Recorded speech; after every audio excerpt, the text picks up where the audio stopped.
Hello दोस्तों, स्वागत है आपका आज की इस वीडियो में जिसमें हम लोग बात करेंगे शैडोफैक्स टेक्नोलॉजीज के बारे में। और आज हम डिस्कस करेंगे इनके बिजनेस मॉडल को। तो ये जो कंपनी है ये एक न्यू एज टेक्नोलॉजी कंपनी है जो कि थर्ड पार्टी लॉजिस्टिक के ऊपर काम करती है और ये टेक्नोलॉजी को लेवरेज करके डिजिटल कॉमर्स को फैसिलिटेट करती है और ये 14,758 पिन कोड पर अपनी सर्विसेज देती है एज ऑन 30th सितंबर 2025 और ये wide category of enterprise clients को सर्व करती है including horizontal and non horizontal e commerce, quick commerce, food market place and on demand mobility company. और आने वाले टाइम पर कंपनी ये मान करके चल रही है कि तीन चीजें सबसे इंपॉर्टेंट होगी जो कि इनके कोर ग्रोथ ड्राइवर्स रहेंगे, जिसमें पहला है वेलोसिटी, जिसका मतलब ये है कि कस्टमर आज फास्ट से भी फास्ट डिलीवरी चाहता है। सेम डे डिलीवरी अब एक लग्जरी नहीं, एक एक्सपेक्टेशन है और कंपनी ने ऑटोमेशन के थ्रू वेलोसिटी को कोर फोकस बना लिया है। अब नेक्स्ट है वर्सेटैलिटी। इसमें ये चीज है कि यहाँ पर लोग जो है आइडेंटिफाई करते हैं वेरियस नीड्स ऑफ क्लाइंट और एक comprehensive set of services provide करवाते हैं including reverse pickup and hand in hand exchange, open box delivery and critical logistic. Next है वैल्यू, जिसमें डिलीवरी कॉस्ट को एक की कंपोनेंट माना जाता है और जैसे जैसे कस्टमर की एक्सपेक्टेशन इवॉल्व होती है, ऑर्डर की फ्रीक्वेंसी बढ़ती है और एवरेज ऑर्डर वैल्यू डिक्लाइन होती है, तब इनका यूनिफाइड प्लेटफॉर्म एफिशिएंसी इंप्रूव करता है across network to ensure cost efficiency for client. और अब अगर बात करें इनकी सर्विसेज की, तो इनका जो मेजॉरिटी रेवेन्यू है वो उन सर्विसेज से आता है जहां पर ये लोग डायरेक्टली एंड कस्टमर को डिलीवर करते हैं और इनके क्लाइंट लिस्ट के अंदर मीशो, फ्लिपकार्ट, मिंत्रा, स्विगी, ज़ेप्टो और ब्लिंकिट जैसे बड़े बड़े नाम शामिल हैं। अब ये तीन तरीके की सर्विसेज देते हैं, जिसमें पहली है एक्सप्रेस सर्विसेज, जिसके अंदर ये लोग फॉरवर्ड एक्सप्रेस डिलीवरी और वैल्यू एडेड सर्विसेज जैसे कि reverse pickup logistic, hand in hand exchange और प्राइम डिलीवरी, इन सबको कवर करते हैं। अब फॉरवर्ड एक्सप्रेस पार्सल डिलीवरी में ये क्लाइंट के रिक्वायरमेंट के हिसाब से सर्विसेज देते हैं और क्लाइंट की कॉम्प्लेक्स नीड को भी केटर करते हैं, जैसे कि open box delivery and scheduled time slot delivery. वहीं पे reverse pickup logistic and hand in hand exchange जैसे कॉम्प्लेक्स ऑपरेशन के अंदर ये लोग strict control and quality checks की नीड जो होती है उसको पूरा करते हैं। और ये जो चीज है ये कंपनी के लिए एक एडिशनल कॉस्ट लेकर आता है। सो इसके लिए कंपनी जो है थर्ड पार्टी लॉजिस्टिक पार्टनर ढूंढती है ऐसी डिलीवरीज के लिए और इस कंपनी ने खुद को स्टेब्लिश किया है as a third party logistic company for reverse pickup shipment और ये एक seamless and efficient management provide करवाते हैं for product return and hand in hand exchange between and customer and sellers. अब अगर बात करें प्राइम डिलीवरी की, तो जो डिमांड बढ़ रही है फॉर फास्टर ऑर्डर फुलफिलमेंट, तो ये same day and next day delivery अपनी प्राइम सर्विसेज में प्रोवाइड करवाते हैं और इनकी ये जो सर्विस है 30 प्लस सिटीज में अभी फंक्शनल है और FY23 से लेके FY25 तक इनके इस सेगमेंट का रेवेन्यू 28.74% के CAGR से बढ़ा है और FY22 से FY25 के बीच में इनका जो e commerce shipment market share है वो 8% से बढ़कर के 23% हो चुका है। अब जो इनकी नेक्स्ट सर्विस है हाइपर लोकल, जिसमें ये लोग फोकस करते हैं क्विक कॉमर्स पर, food and on demand delivery and mobility services पर। अब क्विक कॉमर्स सर्विस में ये leading third party logistic partner है in terms of order volume और इसमें जो क्विक कॉमर्स कंपनीज है उनके साथ में ये लोग पार्टनरशिप करते हैं as an extended fleet on an ongoing basis और ये क्विक कॉमर्स कंपनीज को हेल्प करते हैं to manage supply during peak demand और इनका एक प्लेटफॉर्म है जिससे ये डार्क स्टोर से कम्युनिकेट करते हैं in real time through API। और food and on demand delivery category में ये technologically advance logistic solution provide करवाते हैं for pharma companies, quick service restaurant and ONDC customer और ये कोलैबोरेट भी करते हैं विद जोमेटो एंड स्विगी। वहीं पे इनकी मोबिलिटी सॉल्यूशन में जो two wheeler based mobility services है वो ये प्रोवाइड करवाते हैं for online ride platform through API integration और अपने proprietary demand supply matching infrastructure के थ्रू ये लोग सीमलेस एलोकेशन करते हैं डिलीवरी रिक्वेस्ट का और इस इंटीग्रेशन से ये लोग ये इंश्योर करते हैं कि high service reliability and less response time को ये लोग अचीव कर सके। और इसके अलावा ये customer to customer and SME package movement भी प्रोवाइड करवाते हैं थ्रू Shadowfax Flash, जो कि इनका एक कंज्यूमर फेसिंग एप्लीकेशन है। और लास्टली अगर बात करें इनके थर्ड लॉजिस्टिक सर्विसेज की, तो इसमें ये लोग pan India last mile network provide करवाते हैं, जो कि इनकी बाकी दो सर्विसेज को भी एनहेंस करता है। इसमें सबसे पहले क्रिटिकल लॉजिस्टिक आता है, जिसमें ये लोग हाई वैल्यू आइटम्स जैसे कि मोबाइल फोन या लग्जरी वॉचेस इनको ये लोग डिलीवर करते हैं। नेक्स्ट सब कैटेगरी है strategic insourcing of unbundled services, जिसमें ये लोग अपने and to end logistic network को यूज करके क्लाइंट को सर्व करते हैं। और अब अगर बात करें इनके प्रोप्राइटरी एंड टेक्नोलॉजी कैपेबिलिटीज की, तो इसमें सबसे पहले आता है फ्रोडो, इनका advance delivery partner management system. Next है इनका demand and supply allocation engine. Third है एसएफ मैप, फोर्थ है एसएफ शील्ड और लास्टली है Shadowfax Flash। तो अभी अगर बात करें फ्रोडो की, तो ये एक बैकएंड टेक्नोलॉजी स्टैक है जो कि डिलीवरी पार्टनर एप्लीकेशन को मैनेज करता है। अब इसमें सबसे पहले क्विक ऑनबोर्डिंग होती है using Aadhaar, PAN and selfie और यहाँ पर डिलीवरी पार्टनर स्पेसिफिक कैटेगरी को सिलेक्ट कर सकते हैं to work in and API के थ्रू ये क्लाइंट्स के साथ में कनेक्ट करते हैं और ये अपने डिलीवरी पार्टनर्स को skill, mode of delivery and services के बेस पर कैटेगराइज करते हैं through AI ML driven model. Next अगर देखें इनके demand and supply allocation engine को, तो इसमें इनका serviceability engine and order allocation engine मिलकर के असिस्ट करते हैं in managing delivery orders efficiently. और इनका जो सर्विसेबिलिटी इंजन है वो रियल टाइम बेसिस पर ऑर्डर को एक्सेप्ट करता है based on available supply and order allocation engine order assign करता है डिलीवरी पार्टनर्स। नेक्स्ट है इनका artificial intelligence based mapping system, जिसका नाम है एसएफ मैप, जो कि geo tagging and locality based consumer mapping provide करवाता है। और एसएफ मैप की हेल्प से ये लोग नेविगेशन एंड डिलीवरी एक्यूरेसी को इंप्रूव करते हैं, कॉस्ट को कम करते हैं pursuant two cluster based delivery और अपनी लास्ट माइल डिलीवरी को भी ये लोग डिजाइन करते हैं। और इंडिया में स्टैंडर्ड एड्रेस सिस्टम नहीं है लाइक इन वेस्टर्न कंट्री, तो एसएफ मैप जो है इस चैलेंज को एड्रेस करता है using AI and machine learning model और इसकी वजह से कस्टमर एड्रेस तक नेविगेशन प्रॉपर होती है और रिडक्शन होता है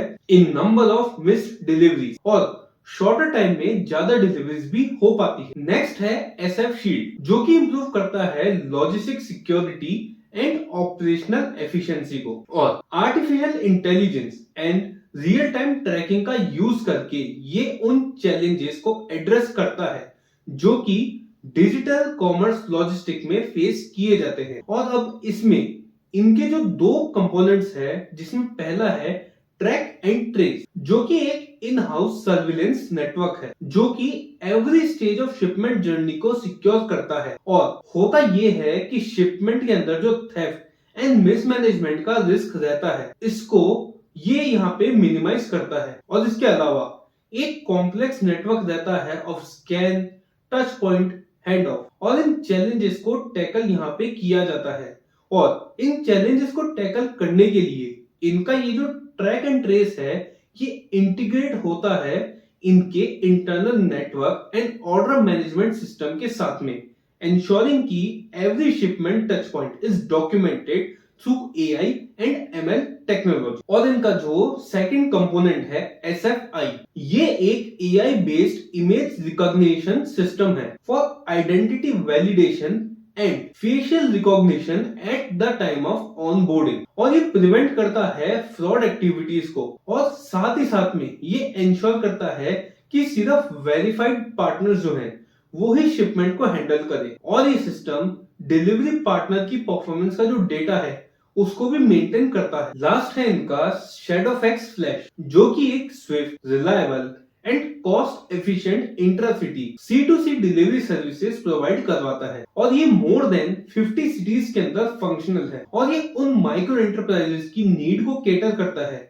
जो कि मैनुअल ऑर्डरिंग जैसी प्रॉब्लम्स को फेस करते हैं। और इनका जो unique milk run delivery concept है उसकी वजह से जो बिजनेसेस है वो multiple shipment along the same route deliver कर सकते हैं। और अब अगर बात करें इनके नेटवर्क के बारे में, तो इनके नेटवर्क में 3 कैटेगरीज मौजूद हैं। पहली कैटेगरी है first mile network, second category है मिडिल माइल नेटवर्क एंड तीसरी और आखिरी कैटेगरी है लास्ट माइल नेटवर्क। अब अगर बात करें इनके फर्स्ट माइल नेटवर्क के बारे में, तो 30 सितंबर 2025 तक इनके पास में 90 dedicated first mile center and return to seller center थे for high seller density pin code. और इसके अंदर ये लोग मैनेज करते हैं शिपमेंट पिकअप को एंड ड्रॉप ऑफ को उन सेलर्स के लिए, जिससे पैकेज डायरेक्टली पिकअप लोकेशन से उठा के ये लोग फर्स्ट माइल सेंटर पर लेके आते हैं और फिर ये उन पैकेजेस को लेकर के सॉर्ट सेंटर्स के ऊपर जाते हैं। अब अगर नेक्स्ट देखें इनके मिडिल माइल नेटवर्क को, तो इनके पास में 53 मिडिल माइल सेंटर्स हैं और इसकी 3 सब कैटेगरीज है। पहली है सॉर्ट सेंटर्स, नेक्स्ट है क्रॉस डॉक और तीसरी और आखिरी है एंकर डिस्ट्रिक्ट। अब सॉर्ट सेंटर जो है वो बैकबोन है मिडिल माइल नेटवर्क का। ये एक सेंट्रल प्रोसेसिंग हब है जहां पर शिपमेंट्स या तो कंसोलिडेट होते हैं या फिर वो डीकंसोलिडेट होते हैं for forward and reverse logistic movement. और यहाँ पर एफिशिएंसी को इम्प्रूव करने के लिए इन्होंने automated cross belt sorter deploy कर रखे हैं और इसके अलावा इसमें DWS सिस्टम भी है फॉर लार्ज फॉर्मेट शिपमेंट। अब जो इनके क्रॉस डॉक है वो इंटरमीडिएरी फैसिलिटीज हैं जिससे ये लोग अपने मेन सॉर्टिंग सेंटर के बीच में शिपमेंट का मूवमेंट करवाते हैं। वहीं पे एंकर डिस्ट्रिक्ट सर्व करता है as crucial connection between sortation layer and last mile delivery center. Anchor district serve करता है as both intermediate staging point for delivery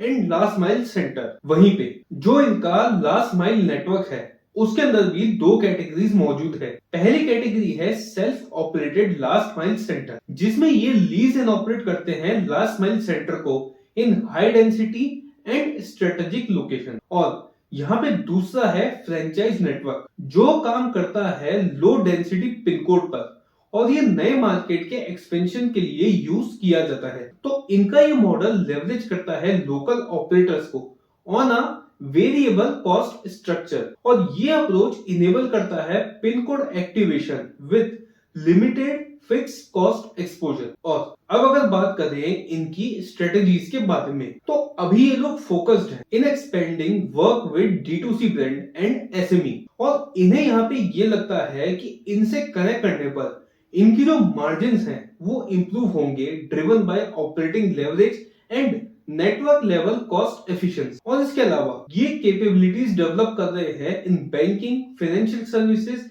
and insurance, यानी कि BFSI सेक्टर के अंदर, जिसमें ये लोग parcel deliveries and cross border parcel deliveries पर फोकस कर रहे हैं। और इसके अलावा ये लोग अपनी एक्सप्रेस B2B पार्सल कैपेबिलिटीज को और भी ज्यादा एनहेंस कर रहे हैं to support time critical intercity and intracity delivery. और इसके अलावा ये डेवलप करेंगे फुल्ली ऑटोमेटेड सॉर्टेशन सेंटर को equip with automated loading, sorting conveyors and integrated tracking capability. और ये जो फैसिलिटीज होगी ये वर्टिकल एक्सपेंशन के ऊपर भी ध्यान देगी to support movement of large size shipment and boxes. और इन्होंने ऑलरेडी कमीशन कर दिया है with purchase of a vertical cross belt sorter at one of key sort center। और इन सब के अलावा ये इनऑर्गेनिक ग्रोथ के ऊपर भी फोकस करेंगे, जैसे इन्होंने साल 2015 में पिकिंगो लॉजी एक्सप्रेस को खरीद करके किया था, जिसकी वजह से इनकी एंट्री हुई रिवर्स पिकअप के डोमेन के अंदर। साल 2017 में इन लोगों ने खरीदा न्यूवो लॉजिस्टिक को, जिसकी वजह से इन्होंने कस्टमर सिनर्जीज को गेन किया इन रिवर्स पिकअप सेक्टर एंड साल 2025 में क्रिटिकल लॉक को इन लोगों ने खरीदा, जिसकी वजह से high value and critical shipment को इफेक्टिवली हैंडल करने की जो कैपेसिटी थी वो और भी ज्यादा एनहेंस हो गई थी। अब अगर हम लोग बात करें इनके फाइनेंशियल्स के बारे में, जिसमें अगर हम लोग सबसे पहले देखें इनकी ऑर्डर वॉल्यूम्स को, तो FY23 से लेकर के FY25 के बीच में ये बढ़ी 29.77% के CAGR से। वहीं पे इन terms of number of orders हम बात करें तो साल 2023 में ये ऑर्डर्स थे 259.11 मिलियन। साल 2024 में ये बढ़कर के पहुंच गए 350.32 मिलियन पे, और साल 2025 में ये बढ़कर के पहुंच गए 436.36 मिलियन पर। और अब अगर हम लोग देखें इनके रेवेन्यू को, तो वो की फैक्टर्स जो इनके रेवेन्यू को ड्राइव करते हैं, उसमें सबसे पहले आता है type of service availed, next है size and weight of shipment, third है डिस्टेंस कवर्ड, चौथा है डिलीवरी की कॉम्प्लेक्सिटी और volume and frequency of shipment. अब जो रेवेन्यू था FY23 में वो था 14,151.24 मिलियन INR, जो कि FY25 तक 32.52% के CAGR से ग्रो करता हुआ 24,851.31 मिलियन तक पहुंच गया। और इसमें ऑलमोस्ट 2/3 शेयर था एक्सप्रेस रेवेन्यू सेगमेंट का। अब अगर देखें इनके मेजर एक्सपेंसेस को, जिसमें सबसे पहले आता है एम्प्लॉय बेनिफिट एक्सपेंस, तो FY23 में ये था 2,137.36 मिलियन INR पे, और ये रेवेन्यू का 15.10% होल्ड कर रहा था। और यहाँ पर FY25 आते आते ये अमाउंट बढ़ करके पहुंच गया 2,655.81 मिलियन पर, लेकिन ये रेवेन्यू का 10.69% ही रह गया। नेक्स्ट जो इनका मेजर एक्सपेंस है वो है पार्टनर एक्सपेंस, जो कि FY23 में रेवेन्यू का 54.32% था, और ये ₹7,687.35 मिलियन था। और FY25 में ये बढ़कर के पहुंच गया 13,502.65 मिलियन INR पर, और ये रेवेन्यू का 54.33% ही रह गया। ये जो एक्सपेंस है ये एकदम वेरिएबल एक्सपेंस है, और यहाँ पर हाइपर लोकल डिलीवरीज के केस में हाई पार्टनर कॉस्ट रहती है in comparison to express service line. Next cost है यहाँ पे ट्रांसपोर्टेशन की कॉस्ट, जिसमें रेंट लगता है for use of truck and LCV, और ये हाइपर लोकल डिलीवरीज के केस में कम रहती है और एक्सप्रेस डिलीवरीज के केस में ज्यादा रहती है। अब FY23 में 2,904.67 मिलियन INR इसका अमाउंट था, और ये रेवेन्यू का 20.53%। वहीं पे FY25 में ये पहुंच गई 4,641.64 मिलियन INR पे, और रेवेन्यू का 18.68% इसने होल्ड किया। वहीं अगर हम लोग देखें इनके रेंट के एक्सपेंस को, तो वो एकदम मिनिमल है, क्योंकि FY23 में ये रेवेन्यू का सिर्फ 3.58% ही था, और अमाउंट के टर्म्स में ये था 506.80 मिलियन INR। FY25 में ये डिक्रीज होकर के पहुंच गया 472.96 मिलियन INR पे, और ये रेवेन्यू का सिर्फ 1.90% ही रह गया, क्योंकि इन्होंने न्यूली एक्वायर्ड प्रॉपर्टीज का जो यूटिलाइजेशन था वो इम्प्रूव कर दिया था। अब अगर हम लोग बात करें लॉस्ट शिपमेंट की, तो हाइपर लोकल डिलीवरीज के केस में लॉस्ट शिपमेंट की जो कॉस्ट थी वो कम रहती थी because of reduced turn around time and fewer handling touch point. वहीं पे एक्सप्रेस सर्विस लाइन के केस में हायर शिपमेंट लॉस रहता था, particularly in reverse pickup logistic, क्योंकि यहाँ पर क्वालिटी चेक की जो डिस्क्रिपेंसीज थी वो ज्यादा रहती ड्यूरिंग डोर स्टेप इंस्पेक्शन। और इनके लॉस शिपमेंट FY23 में 1,410.33 मिलियन INR पे थे, जो कि रेवेन्यू का 5.68% होल्ड कर रहे थे। वहीं पे FY25 में ये 1,482.48 मिलियन INR तक पहुंच गए, जो कि रेवेन्यू का 8.21%। तो दोस्तों ये था हमारा आज का पूरा वीडियो शैडोफैक्स टेक्नोलॉजीज के बारे में। उम्मीद करते हैं कि वीडियो आपको जरूर से पसंद आया होगा। तो दोस्तों इस वीडियो को लाइक करना और साथ ही साथ में हमारे चैनल को सब्सक्राइब करना ना भूलें। और हाँ, जो भी आपके दोस्त या आपके रिश्तेदार शैडोफैक्स के अंदर लॉन्ग टर्म पोजीशन बनाने की सोच रहे हो, उन तक इस वीडियो को पहुंचाना ना भूलें, तब तक के लिए धन्यवाद।